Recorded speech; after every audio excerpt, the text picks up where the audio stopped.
In a November 1971 incident, two Israeli fighter jets raced to intercept a mysterious flying object.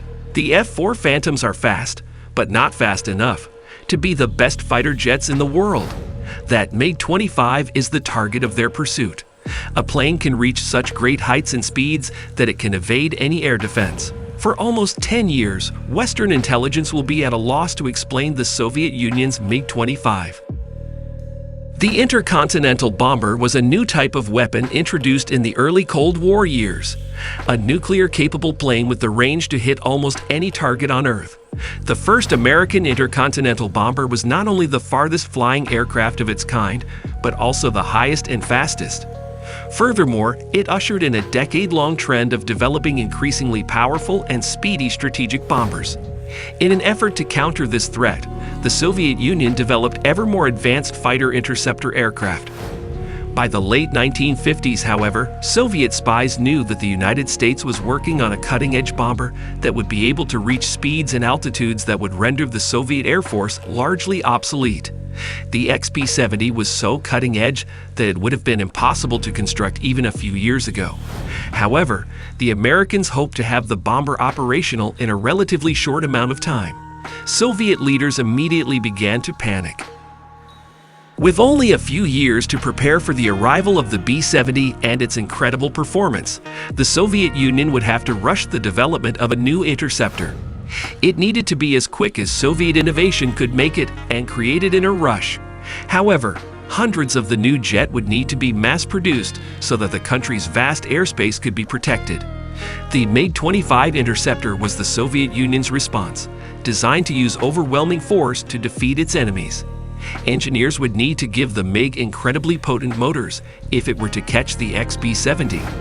Unfortunately, there wouldn't be enough time to create replacements. Instead, they would use a turbojet designed for use with cruise missiles and spy planes. Though they boasted the largest engines ever installed in a fighter aircraft, their use was temporary. In the beginning, this meant that the MiG's engines only lasted for about 150 hours of flight time. The Mig-25 would have to withstand severe kinetic heating, with some parts reaching temperatures of 300 degrees Celsius at intercept speeds. But mass-producing lightweight, heat-resistant titanium proved too challenging. In order to facilitate quick welding and simple repairs at even the most out-of-the-way and poorly equipped airbase, designers fabricated the jet out of a heavy nickel-steel alloy. Unfortunately, this rendered the more than 40,000-pound jet permanently immobile, despite the fact that its maneuverability was deemed unnecessary for the task at hand. In order to detect enemy bombers, the Mig-25 was outfitted with a massive 600-kilowatt radar that could detect high-flying aircraft from up to 100 kilometers away and burn right through their jamming devices. And only one type of weaponry is required. That's 4 of the biggest anti-aircraft guns ever made. Production ramped up in 1969, and by 1973, 100 Mig-25s were being produced each month. The Mig-25 would change the course of the Cold War by being able to reach speeds and altitudes never before achieved by a combat jet, but perhaps not in the way the Soviets had hoped. The USSR hosted a huge air show in 1967. Furthermore, they ensured that the Americans were paying attention. The Soviets debuted a number of brand new planes, but they saved the best for last. Finally, in the last 10 minutes, 3 Mig-25 prototypes were sent roaring past the spectators. This was the very first time the new plane had been seen by anyone outside of the Soviet Union. It also raised red flags for Western intelligence. Even in its grainy form, the footage showed what appeared to be a highly maneuverable fighter plane with unusually large wings. What really got them worried, though, was how much the plane resembled designs for the United States' next-generation air superiority fighter. The completion of this plane wouldn't happen for another decade.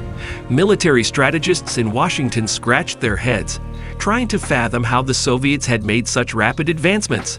Just a few short months later, Soviet Union aircraft set new world records for velocity and altitude. The Chief of Staff of the United States Air Force went so far as to publicly admit that the Soviet Union now possessed a jet superior to the United States' own.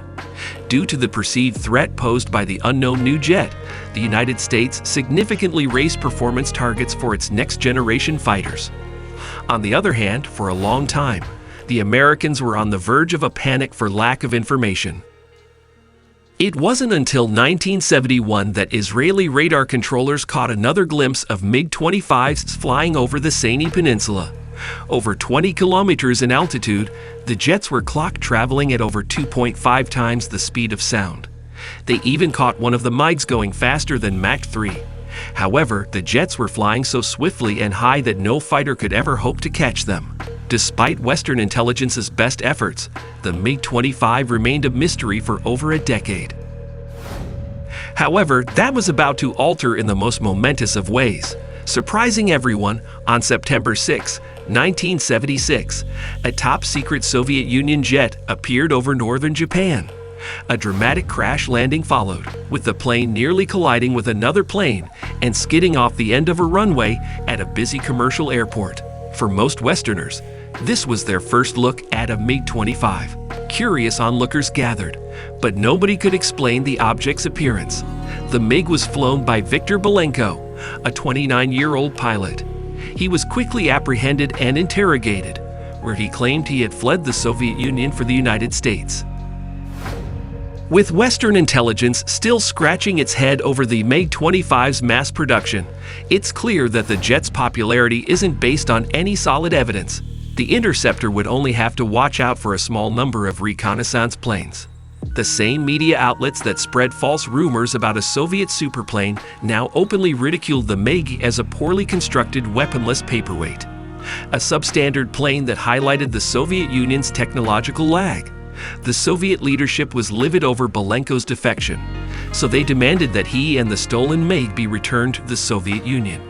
The MiG was broken up and sent back to the Soviet Union, but Belenko was given American citizenship.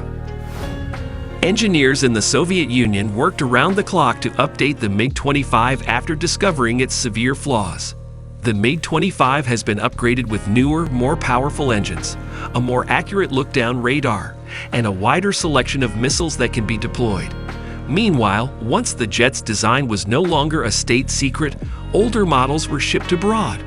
Overall, nearly 1,200 Mig-25s were manufactured.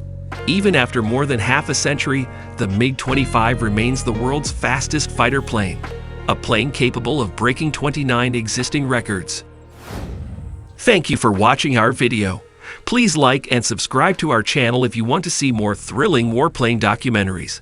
Let us know your thoughts on this super fast fighter jet in the comments section below.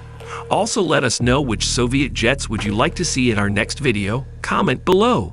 Click the bell icon to be notified when we publish new content. Stay tuned.